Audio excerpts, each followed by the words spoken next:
For many people, memory is an additional fact or is a footnote or a reference. But for me, all architecture is based on what you remember, what you cannot forget. And it also leads you to new thoughts as a result of having a past. So I would say that memory is the primal ground of what I do. Together with light, that's architecture.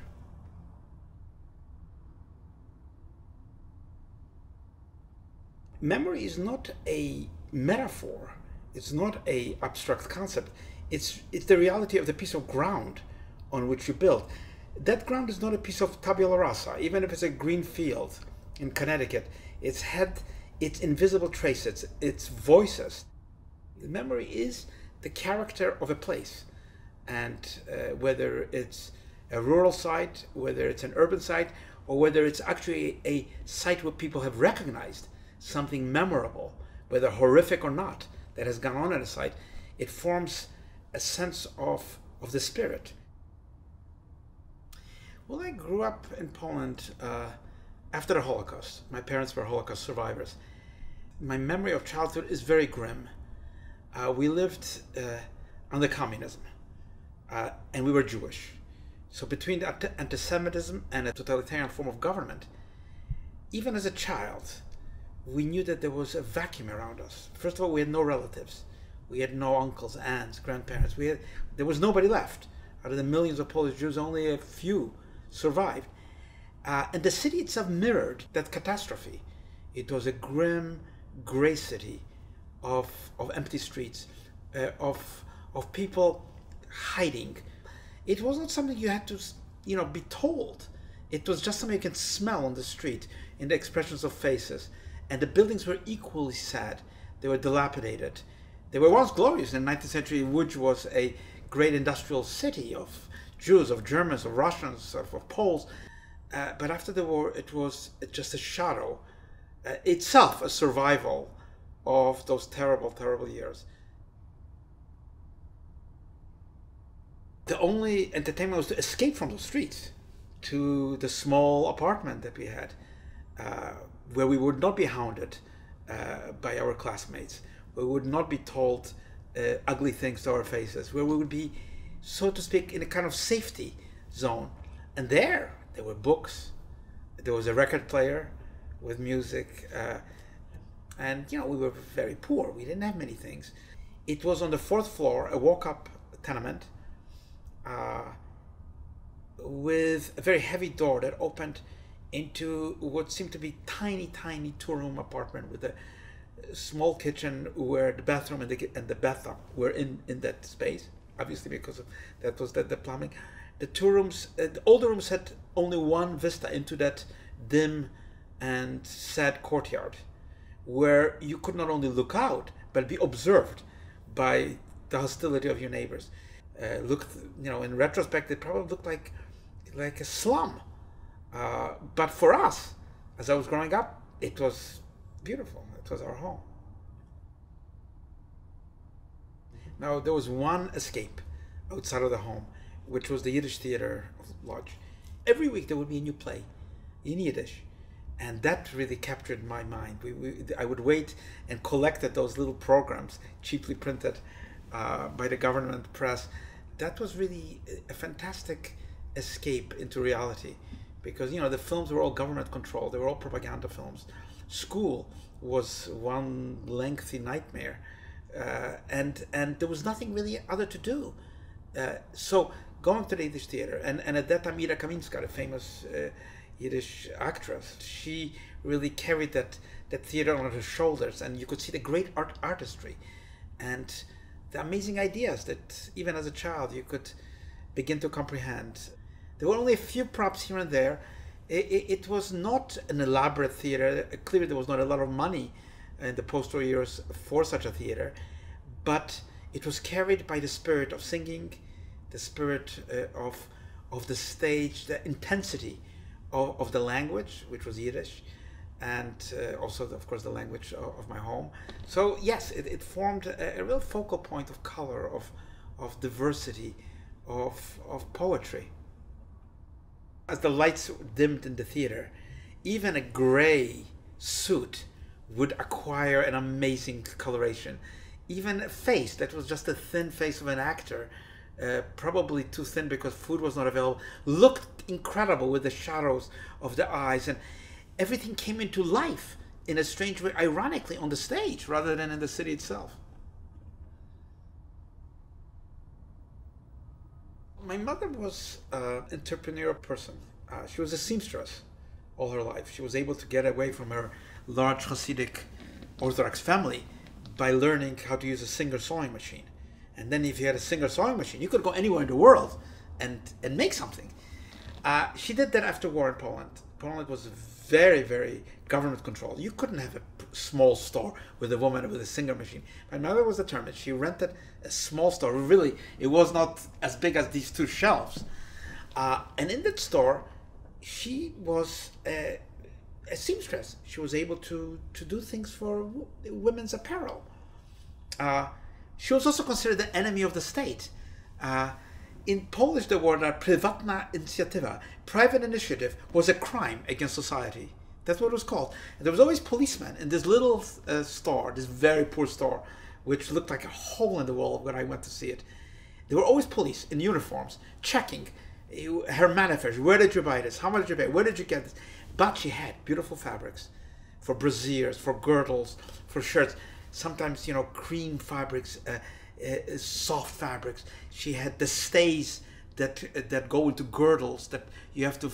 And I was fascinated by the geometry, her ability to make out of something so unfathomable, to make an object, to make a brassiere, to make a girdle, to make a shirt. And I watched her. Very often I used to come as a little boy and spend time there, do my homework in that little room. As the sewing machine, you know, with her feet, you know, feeding it. It was not an electric one. But that must have had something with my idea of beauty. She really supported my family. My father worked in a kind of bureaucratic office that probably didn't pay enough for the plates that were on the table empty. So yes, her entrepreneurial spirit, her anarchic spirit. She was not afraid of anybody. She was not afraid to go to jail. When I was in school in New York City, she said, don't ever be impressed by a teacher giving you an A. She said, doesn't mean anything. Doesn't mean you're good. So that little store, that little vignette, is a bit of a life lesson for me. I was living in this small courtyard, and I longed to play the piano, even as a very, very small boy, because I heard it on the records. And my parents promised me that they would get me a piano. And one day, in the winter, my father came to the door in the evening, and he had a suitcase in his hand. He opened the door, and he said, I've got a piano for you. And I was totally perplexed. Even as a 5-year-old, I realized something is wrong. He opened the suitcase, and I saw a keyboard, and then a hybrid mechanism, which I did not recognize. And he said, we got you this piano in a suitcase. It turned out to be the accordion. The reason my father brought that piano in a suitcase is because my parents are afraid to bring the piano to the courtyard. Our neighbors were very hostile to us. We were Jews. There was a lot of anti-Semitism. My parents said, you know, if they had brought the piano, they would say, you see, the rich Jews are bringing the piano to their room. So they bought it, you know, in that suitcase. And that's how I became a virtuoso on a very strange and odd instrument that I didn't even want to play, but I came to love. There was a competition. Somebody said, Mr. Libeskind, you should compete. The America-Israel Prize for Music. So I said, okay. So my father carried the suitcase. It was too heavy for me to carry. It was big and very heavy. And there were hundreds of young musicians, up to 18 years of age, competing, mostly with cellos, with violins, with harps, with pianos. My name was called out, and I saw many of them leaving the competition room dejected. Clearly, it was very difficult to win a prize.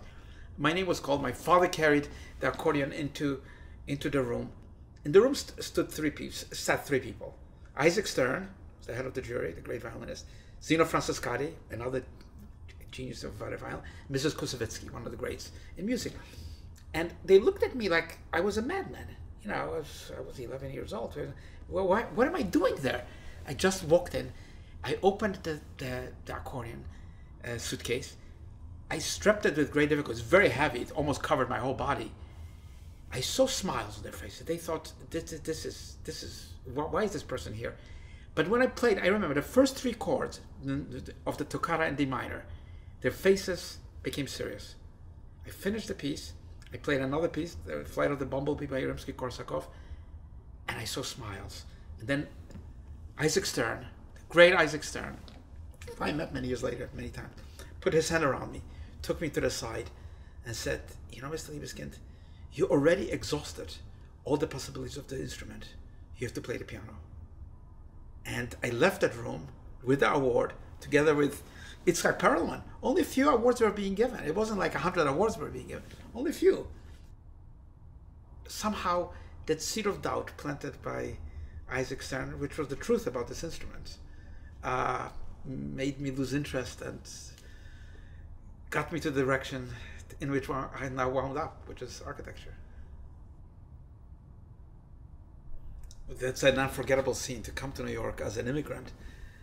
And we came from Poland via Israel to New York. And the ship departed from Haifa. And it was a very long voyage, with a first stop in Naples. And then on, and for many, many days. And I never realized how big the world is until you are on a boat. And there's nothing around you for days and days, where you just stare at the waves. And no, I wasn't really prepared for what I was going to see. I knew I was going to another promised land. Israel was one, and now I was going to America, where my father was. And at that morning, when we were arriving to the harbor, my mother woke my sister and myself and said, get up. It was 4:30 in the morning. You're going to see New York. And it is true. I stood on top of that boat. It was called the SS Constitution, America-Holland Line. We stood with all the other immigrants. They were all immigrants. Just as the light, late August, as the light was coming up. And I really, this is not a fictitious memory, it's true. I saw the Statue of Liberty, immense, so big, as the ship passed by, because it was still going into the Hudson, into the harbors on the Hudson River. And out of the dim clouds came out that amazing picture of the skyline of New York, which there is nothing to prepare you for if you're 13 years old, as I was. It's really unfathomable. It's like a Fata Morgana, something that you cannot believe actually exists in this world. And that was, as I stood with my mouth open, my sister's mouth open, my mother, we just sort of glided into that harbor, and we were met, I think, by a couple of officials from the immigration agency. And without much ado, with our few suitcases, we were in the Bronx. We were true New Yorkers now. Now, I went to architecture really by an accident. The week before applications were due, I asked my sister, who was older than me, where should I apply? And she said, well, what are the free schools? You know, we didn't have enough money in the Bronx. And I chose Cooper Union. And I remember when I went to that school, the dean of that school, John Hayter, asked me, why would somebody with your background, I went to the Bronx High School of Science, which was a school to prepare people for science and technology. Why would somebody with your background in mathematics and science be interested in architecture? And out of my fantasy, I said, because I think architecture must have something to do with science. Yeah, it does, of course.